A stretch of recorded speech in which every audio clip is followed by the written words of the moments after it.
Hello everyone. प्यारे बच्चों, आज की इस वीडियो में हम डिस्कस करने जा रहे हैं क्लास 11th की जो पॉलिटिकल साइंस है, इसका चैप्टर नंबर 9 है, संविधान एक जीवंत दस्तावेज। ठीक है, अकॉर्डिंग टू लेटेस्ट सिलेबस यानी 2025-26 के सिलेबस के अकॉर्डिंग आपको कराने वाला हूं। तो वीडियो को आपको बहुत ध्यान से देखना है, अच्छे तरीके से समझना है, काफी आसान चैप्टर है। इससे पहले हमने जो चीजें पढ़ी है वही इस चैप्टर में आपको मिलेंगी। ठीक है, ये आपकी बुक है और ये एनसीईआरटी के अनुसार करा रहा हूं मैं। तो अगर आप सीबीएसई से हो, आरबीएसई से हो, MP board, UP board, Bihar board या किसी अदर स्टेट बोर्ड से हो, जहां पे भी एनसीईआरटी का सिलेबस चलता है, तो ये आपके काम आने वाली है। ठीक है, तो कोई बच्चा कमेंट में ये ना पूछे कि हमारे यहाँ चलेगा नहीं चलेगा, क्योंकि वही टॉपिक सेम होते हैं हर जगह। और नेक्स्ट जो इंपॉर्टेंट चीज है, ये है हमारा टेलीग्राम चैनल। इसको जरूर ज्वाइन करना। यहाँ पे ही आपको पीडीएफ नोट्स जो है वो शेयर कर दूंगा और यहाँ से आप सारे चैप्टर की पीडीएफ भी डाउनलोड कर पाओगे। ठीक है, जैसे ही हमारा ये बुक खत्म हो जाएगी तो दोबारा से सारे चैप्टर की पीडीएफ डाल दूंगा, आप वहां से डाउनलोड कर सकते हो। इसके अलावा आप हमारी वेबसाइट eklavyastudypoint.com में जाके क्लास 11th में जाके या फिर पीडीएफ नोट्स में जाकर भी नोट्स को डाउनलोड कर सकते हो और यहाँ पे जाके आप पढ़ सकते हो नोट्स वगैरह, हर चैप्टर के एमसीक्यू वगैरह, इंपॉर्टेंट क्वेश्चन सब कुछ अवेलेबल है। ठीक है, तो अब एक बार बात कर लेते हैं सिलेबस की। तो सिलेबस की बात करें तो जो आपकी बुक है इसमें जो चैप्टर नंबर 9 है, आज हम इसको डिस्कस करने जा रहे हैं। इससे पहले के सारे चैप्टर हमने करा लिए हैं, अगर आपने नहीं देखे हैं तो आप जाके प्लेलिस्ट में देखो। ठीक है, इसके बाद आपका जल्दी ही सिलेबस कंप्लीट होने वाला है। तो सबसे पहला जो टॉपिक है वो ये है कि संविधान से क्या अभिप्राय है, संविधान का अर्थ बताइए। तो आप सोचोगे यार ये तो हमने पहले चैप्टर में पढ़ा था, तो वो चीजें यहाँ पे कैसे आ गई। तो वो जो अभी तक आपने पढ़ा है ना पूरी बुक में, उसी में से कुछ इंपॉर्टेंट चीजें जो है आपको यहाँ पे मिलेगी, तो आपको चैप्टर बहुत आसान लगने वाला है। ठीक है, तो संविधान क्या होता है हम सभी जानते हैं। संविधान एक ऐसा लिखित या अलिखित दस्तावेज होता है जिसमें किसी देश में कैसे शासन चलेगा, ठीक है, कैसे वहां पे शासन व्यवस्था चलाई जाएगी, वहां पे नियम कायदे कानून क्या होंगे, वो सारी चीजें जो होती है आपको संविधान के अंतर्गत मिल जाती है। तो बिल्कुल सिंपल है। ठीक है, अब देखिए, संविधान में शासन व्यवस्था का स्वरूप होता है कि किस प्रकार से शासन चलेगा। जिस देश का संविधान है वो उस देश में कैसे शासन चलेगा उसके बारे में बताते हैं। तो अगर आप इंडिया के संविधान को पढ़ोगे तो उसमें यह बताया जाएगा कि भारत में कैसे शासन चलेगा। ठीक है, अगर आप फ्रांस के संविधान को पढ़ोगे तो उसमें यह बताया जाएगा कि फ्रांस में कैसे शासन चलेगा। तो समझ गए आप, बिल्कुल आसान है। तो संविधान हमको ये बताता है कि शासन व्यवस्था का स्वरूप क्या है, सरकार की शक्तियां क्या होंगी, जनता के पास कौन से अधिकार होंगे, जनता के कर्तव्य क्या होंगे, कौन सी संस्थाएं होंगी उस देश में। ठीक है, सरकार के विभिन्न अंग कौन कौन से होंगे और उन अंगों के काम कैसे होंगे, क्या क्या होंगे। जैसे कि हमने क्या पढ़ा था, हमारे यहाँ पे संविधान के जो प्रमुख सरकार के जो प्रमुख अंग हैं उसमें न्यायपालिका, कार्यपालिका, विधायिका आती है और उनके क्या क्या काम होते हैं उसके ऊपर ऑलरेडी चैप्टर पूरे पूरे करवा रखे हैं। तो ये सारी चीजें आपको पता लगती है। प्रशासन और इसके बारे में आपको डिटेल में जानकारी मिलती है। ठीक है, संविधान कितने प्रकार के होते हैं। संविधान जो होते हैं वो दो प्रकार के होते हैं, एक होता है लिखित संविधान, एक होता है अलिखित संविधान। ठीक है, इन देशों में लिखित संविधान है और इन देशों में आपको अलिखित संविधान मिलेगा। तो संविधान कितने प्रकार के होते हैं, दो प्रकार के होते हैं। तो ये भी आपको मोटा मोटा समझना है। मेन जो टॉपिक है वो आपके यहाँ से है। देखो, ये जितने टॉपिक आप यहाँ पे देख रहे हो ये सारे टॉपिक हमको इसमें पढ़ने हैं। ठीक है, इस चैप्टर में पढ़ना है, यानी हम जानेंगे कि क्या संविधान अपरिवर्तनीय होता है, यानी क्या संविधान में कभी कोई चेंज नहीं किया जा सकता है या किया जा सकता है, तो ये समझेंगे। फिर संविधान संशोधन की प्रोसेस क्या होती है, कैसे किसी संविधान में संशोधन किया जाता है, जो हम ऑलरेडी पढ़ चुके हैं पहले से। ठीक है, किसी चैप्टर में हमने इसको डिस्कस कर रखा है। संविधान में इतने संशोधन क्यों किए गए हैं और जो संशोधन है उसकी विषय वस्तु के बारे में, संविधान की मूल संरचना क्या है और उसका विकास कैसे हुआ, संविधान को एक जीवंत दस्तावेज क्यों कहा जाता है। ठीक है, न्यायपालिका का क्या योगदान है और राजनीतिज्ञों की परिपक्वता यानी उनकी मैच्योरिटी जो थी वो भी हमको देखने को मिलेगी। सारे के सारे टॉपिक जो हैं हम यहाँ पे डिस्कस करने वाले हैं। ठीक है, अब बात करते हैं क्या संविधान अपरिवर्तनीय होता है। कहने का मतलब है मेरा, क्या संविधान ऐसा होता है जिसमें हम कभी कोई परिवर्तन नहीं कर सकते, यानी कुछ चेंजेस नहीं कर सकते। क्या ऐसा होता है संविधान? बिल्कुल भी नहीं होता। संविधान में बदलाव हो सकते हैं। ठीक है, तो ये तो हमारा आंसर यहीं पे मिल जाएगा। तो हम क्या बताएंगे, संविधान में आवश्यकता के अनुसार संशोधन जो है वो किया जा सकता है, यानी संविधान में जब आवश्यकता लगती है कि भाई हमको इस चीज में या इस कानून में कोई बदलाव करना है तो हमारी जो संसद है वो उसमें बदलाव कर सकती है। ठीक है, अलाउड है ये। फिर दूसरा पॉइंट है कि संविधान में परिस्थिति के अनुसार परिवर्तन किया जा सकता है, जैसी परिस्थिति होगी उसी के आधार पे उसमें चेंजेस हो सकते हैं। ठीक है, अब बात करते हैं उदाहरण की। सोवियत संघ ने अपने 74वें वर्ष, ठीक है, अगर हम सोवियत संघ की बात करें तो सोवियत संघ ने अपने 74 वर्ष के शासन में 4 बार संविधान बदला था, ठीक है, यानी कि 70 साल से ज्यादा शासन करा है सोवियत संघ में कम्युनिस्ट पार्टी ने। और इन्होंने क्या करा, अपने संविधान को 4 बार बदल दिया। 1918 में पूरा संविधान ही बदल दिया, फिर 24 में, फिर 36 में, फिर 77 में। तो यहाँ पे हमें क्या समझ में आया कि दुनिया में कुछ ऐसे भी देश रहे हैं जिन्होंने पूरा का पूरा संविधान बदल दिया। हम तो संविधान में कुछ थोड़ा सा बदलाव की बात कर रहे थे, यहाँ तो इन्होंने पूरा संविधान ही बदल दिया। यानी कि इससे क्या पता लगता है कि परिस्थिति के अनुसार संविधान में परिवर्तन किया जा सकता है, पूरा का पूरा संविधान भी बदला जा सकता है, या संविधान के अंदर कुछ संशोधन किए जा सकते हैं। कुछ देशों ने पूरे के पूरे संविधान बदले हैं, तो भारत जैसे देशों ने पूरा संविधान नहीं बदला। हमारे देश ने कभी भी पूरा संविधान नहीं बदला। हमारे देश में जो संविधान है उसमें कुछ कुछ चीजों को बदला गया है, ठीक है, कुछ नई चीजें आई हैं, कुछ नए कानून आए हैं, तो कुछ पुराने हटाए गए हैं। तो इस तरीके से अब एग्जाम्पल आपके सामने है कि सोवियत संघ ने 4 बार अपने संविधान को बदल दिया था। कब कब बदला था हमने देख लिया, ठीक है। एक उदाहरण है फ्रांस का। फ्रांस ने क्या करा, 5 बार अपना संविधान बदल दिया। यानी मान लो इन दोनों में कंपटीशन चल रहा है, इसने बोला कि भाई मैं 4 बार संविधान बदलूंगा, तो फ्रांस ने बोल दिया भाई हम तो 5 बार बदलेंगे। कब कब बदला है भाई, 1793 में, 1848 में, 1875, 1946 और 1958 में, ठीक है। तो कुछ देश ऐसे हैं जिन्होंने पूरा का पूरा संविधान ही बदल दिया है। अब हम बात करते हैं भारत के संविधान की। तो ठीक है, भारत में संविधान जो है वो 26 नवंबर 1949 को बना था, ठीक है, लेकिन इसको लागू किया गया था 26 जनवरी 1950 को। और जब ये लागू हो गया था तब से लेकर आज तक, अब तो काफी वर्ष हो गए हैं, ठीक है, इतने वर्ष से ज्यादा समय हो गया है, और यहाँ संविधान जो है लगातार काम कर रहा है। यानी भारत में संविधान को बने हुए 70 साल से भी ज्यादा हो चुके हैं, ठीक है। अब 70 साल से भी ज्यादा हो गए हमारे संविधान को बने हुए, लेकिन अभी तक हमारा संविधान जो है प्रॉपर अच्छे तरीके से कार्य कर रहा है। कभी भी भारत में ऐसी सिचुएशन नहीं आई कि पूरे संविधान को बदल दिया जाए, ऐसी कभी सिचुएशन नहीं आई।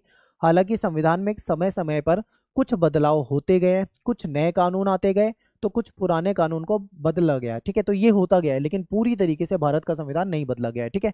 तो हमारे देश की सरकार जो है इसी संविधान के अकॉर्डिंग काम करती है, ये हम सभी जानते हैं और ये सब हम पढ़ चुके हैं, ठीक है। तो ये चैप्टर ना एक तरीके से रिवीजन है, मान लो इस चैप्टर में सारी वही बातें जो हम इससे पहले के चैप्टर में पढ़ चुके हैं।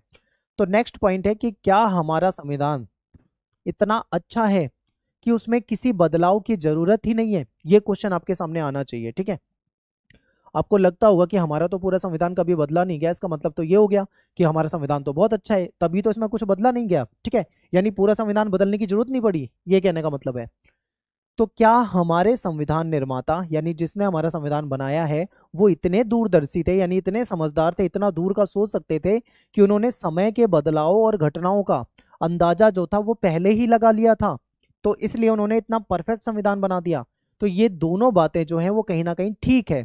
ये बात सही है कि हमें एक मजबूत संविधान जो है विरासत में मिला है, हमारे संविधान निर्माताओं ने बना के दिया है, और इस संविधान की जो बनावट है वो हमारे देश की जो परिस्थिति है उसके लिए बिल्कुल ठीक है, यानी कि परफेक्ट है। जैसा देश, जैसी यहाँ की जनसंख्या, उसी के आधार पे, ठीक है, हमारा संविधान बना हुआ है। और इसके साथ ये बात भी सही है कि हमारा जो संविधान निर्माता थे वो दूरदर्शी थे, वो भविष्य में होने वाली समस्याओं को समझ रहे थे, इसीलिए उन्होंने संविधान ऐसा बनाया कि भविष्य में अगर कभी कोई प्रॉब्लम आती भी है तो संविधान में संशोधन किया जा सकता है, उसमें थोड़ा बदलाव किया जा सकता है, ठीक है। तो उन्होंने सोच समझकर डिसीजन लिया था। लेकिन कोई भी संविधान हमेशा के लिए परफेक्ट या ठीक नहीं हो सकता, ये बहुत ध्यान रखना।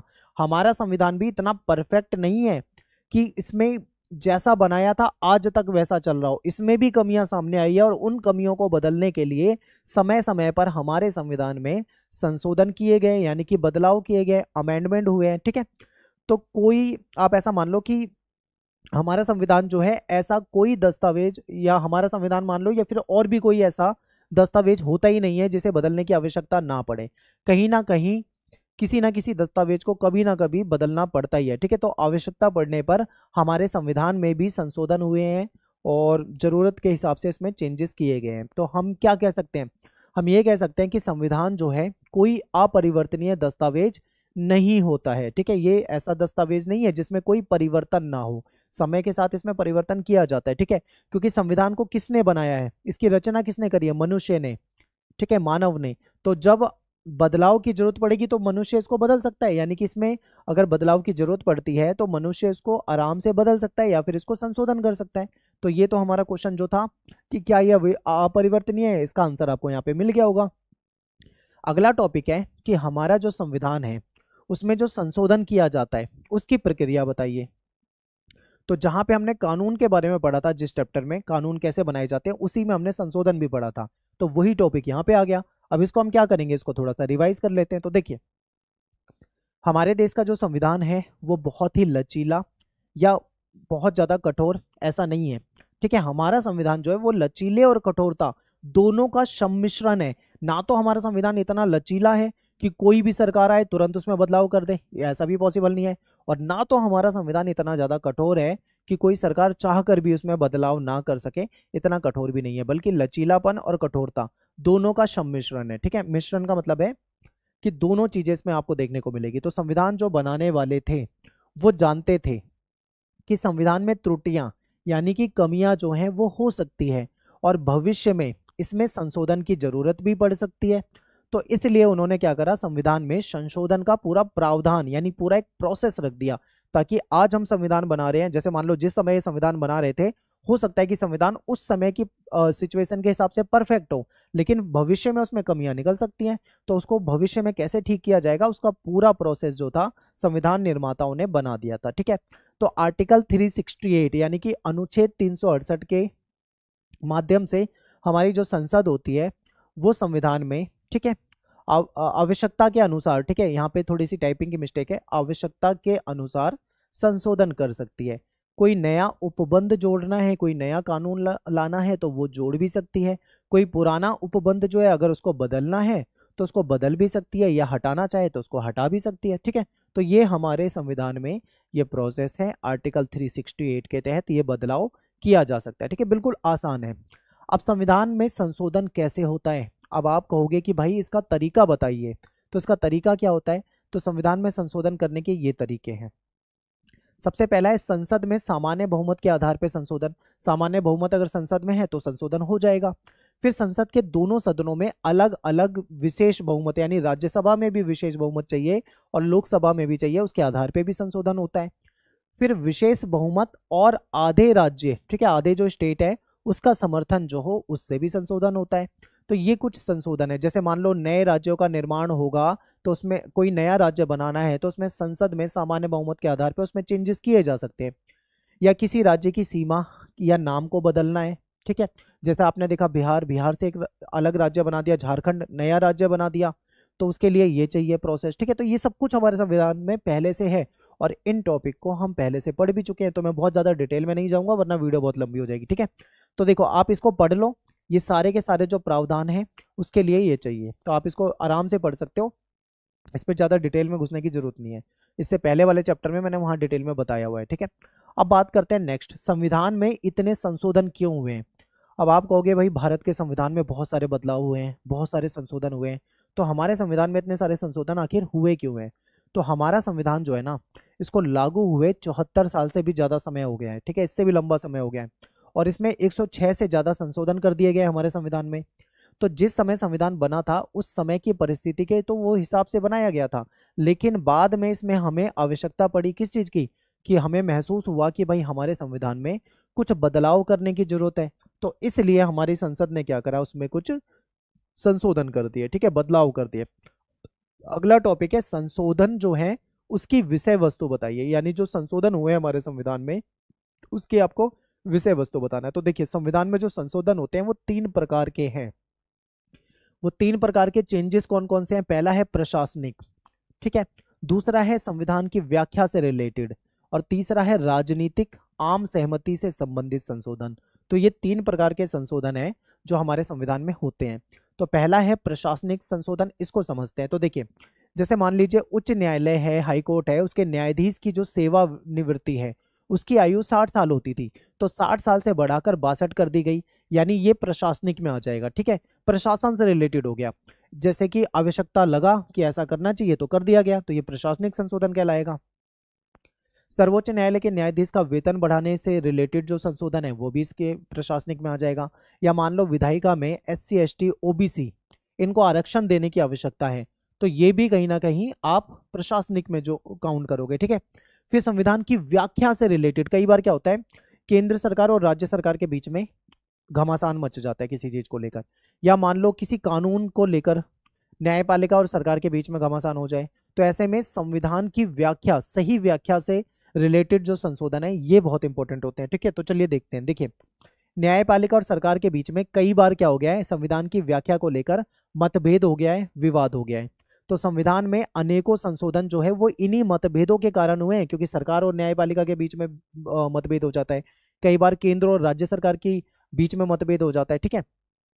तो ऐसे इसीलिए कई सारे संशोधन हो गए हैं। आपके सामने एक एग्जाम्पल है बहुत अच्छा, मौलिक अधिकारों को लेकर न्यायपालिका और सरकार के बीच में बहुत बड़ा विवाद हुआ था, ठीक है।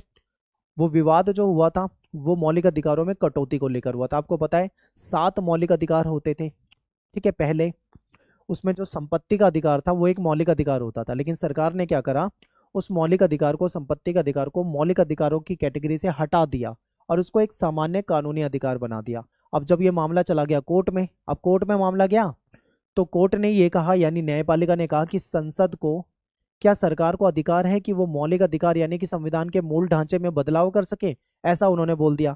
तो सरकार ने बोला कि हमने तो जनता के हित में करा है ये, तो जनता के हित में हम डिसीजन ले सकते हैं, हम कर सकते हैं उसमें चेंजेस। तो बहुत ज्यादा विवाद हुआ था इस पे, ठीक है। तो ये है संविधान की व्याख्या से रिलेटेड ऐसे संशोधन जो होते हैं। फिर राजनीतिक आम सहमति से संबंधित संशोधन भी होते हैं, इसमें देख लेते हैं। जैसे 1984 के बाद, 84 के बाद अधिकतर जो संशोधन हुए हैं वो इसी कैटेगरी में रखा गया है, ठीक है। जैसे एक दल बदल विरोधी कानून आया था, 61वां संशोधन किया गया था, ये दल बदल हो गया, ये इसका एग्जाम्पल है। फिर 61 जो संशोधन हुआ था, इसमें मतदान की आयु जो थी वो 21 साल कर दी गई थी, ठीक है। पहले कितनी होती थी, पहले 18 साल होती थी, 18 साल को हटाकर उसको बढ़ाकर 21 साल कर दी गई थी। और फिर 73वां और 74वां जो संशोधन हुआ है, जो हमने जो स्थानीय शासन वाले चैप्टर में पढ़ा था, ठीक है, ग्रामीण और नगरीय जो पंचायत वगैरह है उसके बारे में पढ़ा था, नगर पालिका के बारे में, तो वो ये वाले संशोधन है। ये सब क्या है, ये आम सहमति से संबंधित है, ठीक है, ये संशोधन। फिर एक और कैटेगरी है विवादास्पद संशोधन, यानी कुछ ऐसे भी संशोधन है जिसमें विवाद हो गया है बहुत ज्यादा, ठीक है। यानी ऐसे संशोधन जिसमें विवाद हो जाए तो उसको क्या कहा जाएगा, विवादास्पद संशोधन। जैसे कि 38वां संशोधन, 39वां संशोधन, और सबसे ज्यादा विवाद हुआ था 42वां संशोधन, जब देश में इमरजेंसी लगी हुई थी, ठीक है। तो एक मैं आपको उदाहरण से समझाऊंगा। देखिए, संविधान का जो 42वां संशोधन था ये बहुत बड़ा संशोधन था और इस पे बहुत ज्यादा विवाद हुआ था। तो इसमें क्या हुआ था, संविधान को गहरे स्तर पे प्रभावित किया गया था और एक प्रकार की ये सर्वोच्च न्यायालय द्वारा केशवानंद मामले में दिए गए निर्णय को भी चुनौती दी थी यहाँ पे, ठीक है। यहाँ तक कि आप ये मान सकते हो कि लोकसभा की अवधि भी बढ़ा दी थी इन्होंने, 5 साल से बढ़ाकर 6 साल कर दी थी। हुआ क्या था, देश में इमरजेंसी लगा दी गई थी 25 जून 1975 को, यानी 1975 में इंदिरा गांधी प्राइम मिनिस्टर थी, उन्होंने इमरजेंसी लगवा दी थी, उस दौरान ये संशोधन हुआ था और बहुत सारे चेंजेस कर दिए थे संविधान में, ठीक है। इसी समय मूल कर्तव्यों को संविधान में जोड़ दिया गया था, यानी मौलिक जो कर्तव्य हैं वो जोड़े गए थे और लोकसभा का कार्यकाल बढ़ाया गया था। और भी कई सारे ऐसे विवाद वाले संशोधन हुए थे जिस पर बाद में लंबे समय तक विवाद चला है, ठीक है। तो संविधान का जो 42वां संशोधन था, फिर न्यायपालिका ने क्या करा, उसकी समीक्षा करी, ठीक है, और उसमें कई शक्तियों पर इन्होंने प्रतिबंध लगाता है। ये कहता है कि इस संशोधन के द्वारा संविधान के एक बड़े मौलिक हिस्से को नए सिरे से लिखा गया, जो कि कहीं ना कहीं विवाद का कारण बना था। और इस संशोधन के द्वारा संविधान की प्रस्तावना, 7वीं अनुसूची, 53 जो अनुच्छेद था 53, इसमें भी कहीं ना कहीं बड़े परिवर्तन हुए। तो इस कारण से ये विवाद का कारण बना था, ठीक है। जब ये संशोधन संसद में पास किया गया तो विरोधी दल जो थे उसके नेता ही नहीं थे, क्योंकि आपको पता है इमरजेंसी लगा दी गई थी देश में, तो विरोधी विपक्ष के जो नेता थे उनको जेल में डाल दिया गया था और जेल में वो डले हुए थे, तब इन्होंने ये संशोधन करा था, इसीलिए बहुत ज्यादा इसका विरोध हुआ था।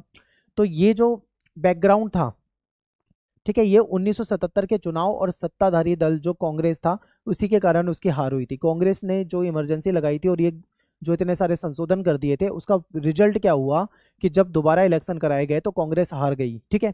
नई सरकार ने क्या करा, ये जो संशोधन हुए थे जो इंदिरा गांधी ने कर दिए थे, इस पर दोबारा से विचार किया, ठीक है, विचार करना आवश्यक समझा और 38वां, 39वां और 42वां संशोधन जो था, इसके माध्यम से जो परिवर्तन किए गए थे उनमें से ज्यादातर परिवर्तन जो थे ठीक है, अधिकांश को 43वें 44वें संशोधन के द्वारा निरस्त कर दिया। यानी जो बदलाव इंदिरा गांधी ने कर दिए थे, विपक्ष जब जेल में डला हुआ था, तो बाद में जब दूसरी सरकार आई तो उन्होंने क्या करा, वापिस से उसकी समीक्षा करी और उन संशोधनों को उन्होंने क्या करा, निरस्त कर दिया। ठीक है, कैंसिल कर दिया। नेक्स्ट है संविधान की मूल संरचना का सिद्धांत। ये बहुत इंपॉर्टेंट है। हमारे संविधान की एक मूल संरचना है। कहा जाता है कि मूल स्ट्रक्चर जो है उसके साथ खिलवाड़ नहीं हो सकता है। ठीक है, तो इसके लिए एक बहुत फेमस मुकदमा है भारत का, जिसको केशवानंद भारती मुकदमे के नाम से हम जानते हैं। तो देखिए क्या था, इस निर्णय के द्वारा संसद की संविधान में संशोधन करने की जो शक्तियां हैं उसकी कुछ सीमाएं बताई गई कि संसद इतनी पावरफुल नहीं है कि जब चाहे जितना चाहे उतना संशोधन कर दे। संविधान का एक मूल ढांचा है। ऐसा किसने कहा है? क्या न्यायपालिका ने कहा है।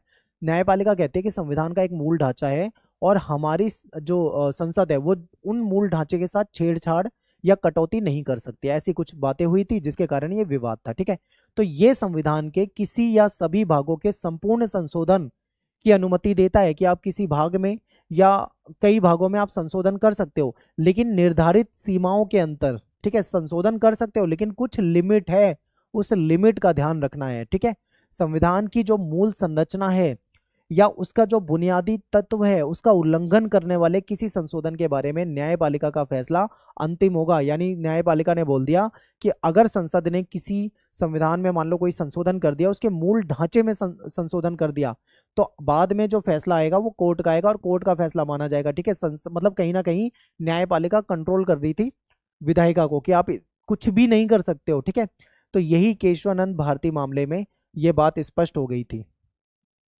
फिर संविधान एक जीवंत दस्तावेज, इसका क्या मतलब है? यानी संविधान एक जीवित दस्तावेज है, आप ऐसा मान लो। अब जीवित दस्तावेज कैसे बोलोगे भाई आप किसी डॉक्यूमेंट को? इसका मैं आपको बहुत आसान भाषा में समझाता हूँ। देखिए होता क्या है, मान लो मैं आपको एक एग्जांपल देता हूँ। आज से 100 साल पहले एक बुक लिखी गई। ठीक है, मान लीजिए 100 साल पहले एक बुक लिखी गई। आज 100 साल के बाद भी उस बुक के जो एडिशन आ रहे हैं, जो बुक छप रही है, उस बुक में मान लो अगर कुछ भी बदलाव नहीं हुआ, जैसा वो बुक में 100 साल पहले लिखा गया था सेम चीजें अगर आज भी उस बुक में लिखी जा रही है, तो ऐसी डॉक्यूमेंट को या ऐसे बुक को हम क्या बोलेंगे? क्या जीवंत दस्तावेज बोलेंगे? तो हम बोलेंगे नहीं, ये जीवंत दस्तावेज नहीं है। तो फिर जीवंत दस्तावेज क्या होता है, उसका क्या मतलब होता है? तो इसका मतलब भी समझिए। जैसे मान लो कोई डॉक्यूमेंट लिखा गया, कोई बुक लिखी गई या कोई भी चीज लिखी गई। ठीक है, मान लीजिए आज से 50 साल पहले, 60 साल पहले, 70 साल पहले या कितने भी साल पहले कोई बुक लिखी गई, लेकिन अब उसका दूसरा एडिशन आ रहा है। ठीक है, उसमें फिर कुछ चेंज कर दिया गया, मान लो थोड़ा बहुत कुछ बदलाव कर दिया गया, फिर उसमें फिर उसका उसका फिर एडिशन आ रहा है, फिर उसमें कुछ चेंज कर दिया गया। यानी जो 50 साल पहले जो लिखी गई थी उसमें से अब के समय में देखेंगे दोनों किताबों को मिला के तो उसमें बदलाव हो जाएगा। जहां पे बदलाव होता है उसे कहते हैं जीवंत दस्तावेज। बदलाव मतलब जरूरत ऐसी महसूस हुई कि इसमें कुछ बदलाव करना चाहिए, तो उसको जीवंत दस्तावेज कहा गया।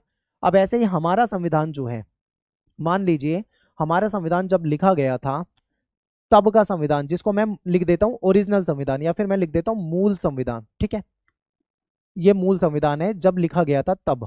ठीक है, और एक आज यही संविधान है जो आज के समय में संविधान है, यानी वर्तमान का संविधान मान लो। ठीक है, वर्तमान का संविधान। तो क्या भारत के ये दोनों संविधान, जो ओरिजिनल संविधान है और जो आज का संविधान है, क्या ये दोनों संविधान सेम है? तो आप कहोगे नहीं, बिल्कुल भी सेम नहीं है, क्योंकि बहुत सारी चीजें जो इस संविधान में थी वो बदल दी गई, उसमें उसमें संशोधन किया गया। बहुत सारे नए कानून जो पहले नहीं थे वो अब ला दिए गए, बहुत सारे पुराने कानून को हटा दिया गया। यानी कि जैसा पहले ओरिजिनल था क्या वो आज ऐसा है? तो ऐसा नहीं है, उसमें चेंज हो गया है। तो इसी को कहा जाता है जीवंत दस्तावेज। तो हमारा संविधान जो है वो बिल्कुल जैसा लिखा गया था आज बिल्कुल वैसा नहीं है, उसमें बहुत सारे संशोधन हुए हैं, बहुत सारे बदलाव हुए हैं, इसलिए हम अपने संविधान को क्या मानते हैं? एक जीवंत दस्तावेज मानते हैं। ठीक है, तो चलिए समझते हैं। तो भारत का संविधान एक जीवंत यानी गतिशील दस्तावेज माना गया है, क्योंकि हमारा संविधान जो है वो उसको 74 साल से ज्यादा समय हो गया है आए हुए। इस दौरान संविधान बहुत सारे तनाव से गुजरा, भारत में बहुत सारे परिवर्तनों को देखा गया कि कितने सारे चेंजेस हुए हैं हमारे यहाँ पे। तो संविधान भी समय के हिसाब से बदलता रहा, उसमें नए नए कानून आते रहे, पुरानी चीजों को हटाता गया। ठीक है, तो इस हिसाब से एक सामंजस्य बना के रखा हमारे संविधान ने, और विभिन्न परिस्थितियों के अनुसार इसमें परिवर्तन भी किए गए। और हमारा संविधान जो है नई चुनौतियों का सफलतापूर्वक मुकाबला भी करता रहा है, और इसी के कारण इसकी जीवंतता जो है वो बनी हुई है। ठीक है, तो परिस्थिति के अनुसार हमारे संविधान में बदलाव किए गए, यानी कि परिवर्तन किए गए, जो किसी दस्तावेज को एक जीवंत दस्तावेज बना देता है। तो इस प्रकार से हम कह सकते हैं कि हमारा संविधान एक जीवंत दस्तावेज है। ठीक है, अगर मान लो दुनिया में एग्जाम्पल देखो, दुनिया में ऐसे बहुत सारे उदाहरण हैं जहां पे उन्होंने क्या करा, पूरा संविधान ही बदल दिया। आप नेपाल का एग्जाम्पल ले लो, कितनी बार संविधान बदला। फ्रांस में ले लो, 5-5 बार संविधान बदल दिया। सोवियत संघ में 4-4 बार संविधान बदल दिया। इन्होंने क्या करा, संविधान के अंदर बदलाव नहीं करा, इन्होंने पूरा संविधान ही उठाया, फेंक दिया, नया संविधान बना दिया। तो क्या ऐसे संविधान को आप जीवंत दस्तावेज बोलोगे? तो आप कहोगे नहीं, ये जीवंत दस्तावेज नहीं है। लेकिन भारत का जो संविधान बना हुआ था वो आज भी चलता आ रहा है, उसमें नए नए बदलाव होते जा रहे हैं, उसको जीवंत दस्तावेज कहा जाएगा। आई होप आपको बहुत अच्छे से समझ में आ गया होगा। ठीक है, अब बात है अगले पॉइंट की करते हैं, न्यायपालिका का योगदान। क्या हमारे संविधान में कुछ न्यायपालिका का योगदान है? तो आप कहोगे यस, बिल्कुल है। तो क्या योगदान है, इसको समझते हैं। तो संविधान की समझ को बदलने में, ठीक है, संविधान की समझ को बदलने में न्यायिक व्याख्याओं की महत्वपूर्ण भूमिका रही है। क्योंकि कई बार क्या है, हमारा संविधान बन गया, कोई विवाद हो गया, तो उसकी व्याख्या किसने करी? न्यायपालिका ने करी। तो न्यायपालिका बहुत इंपॉर्टेंट है। अब मान लीजिए शिक्षा, जीवन, स्वतंत्रता, अल्पसंख्यक समूह से संबंधित जो उपबंध हैं, ठीक है, अनौपचारिक रूप से कई संशोधन जो है वो न्यायपालिका के द्वारा करवाए गए हैं। भारत के संवैधानिक ढांचे को बचाए रखने में हमारी न्यायपालिका ने बहुत महत्वपूर्ण योगदान किया है। सरकार अगर कभी चाहे कि कुछ गलत कर दे, संविधान में बदलाव कर दे, तो न्यायपालिका आ जाती है तुरंत कि भाई ये बदलाव नहीं होना चाहिए, गलत है। ठीक है, तो न्यायपालिका बहुत इंपॉर्टेंट है।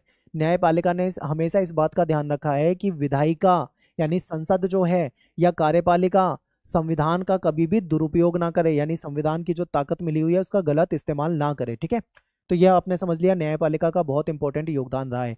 फिर लास्ट टॉपिक है हमारा राजनीतिज्ञों की परिपक्वता, यानी जो हमारे पॉलिटिशियन थे उनकी मैच्योरिटी आपको दिखती है हमारे संविधान में, तभी हमारा संविधान आज तक चल रहा है। ठीक है, तो पिछले 74-75 साल मान लीजिए, इतनी लंबी यात्रा हमारे देश ने कर लिया, आज़ाद होने के बाद हमारे संविधान ने यात्रा कर ली है। तो इसके दौरान भारत के जो हमारे नेता थे, इन्होंने संविधान के जो मूल उद्देश्य थे या हमारे संविधान के जो मूल आदर्श थे उसके प्रति कई बार बहुत सारे विरोधाभास हुए हैं, लेकिन उसके बावजूद भी हमारे संविधान का सम्मान जो है ना और महत्व जो है, इस पे सबकी सहमति है। यानी हमारे देश में सिचुएशन बहुत खराब भी हुई है, अच्छा भी रहा है सब कुछ, ठीक है, लेकिन फिर भी हमारा संविधान वैसा का वैसा है। संविधान के जो आदर्श हैं, संविधान के जो उद्देश्य हैं, उसको सबने सम्मान करा है। यानी हमारे न्यायपालिका, हमारी कार्यपालिका, हमारी विधायिका, हमारे पॉलिटिशियन, सबने संविधान का सम्मान करा है, तभी संविधान हमारा आज भी जीवंत है। ठीक है, तो यहाँ पे अपना चैप्टर खत्म हो जाता है। बहुत आसान चैप्टर था। आप मुझे कमेंट में बताइए आपको कैसा लगा। ठीक है, आसान था या नहीं था आसान, मुझे बताइए, और ज़्यादा से ज़्यादा बच्चे कमेंट करें। अगला चैप्टर मैं जल्दी लेकर आ रहा हूँ। ठीक है, तो आपका वो अगला चैप्टर भी खत्म हो जाएगा। मिलते हैं आपसे नेक्स्ट वीडियो में। Thanks for watching. जय हिंद, जय भारत।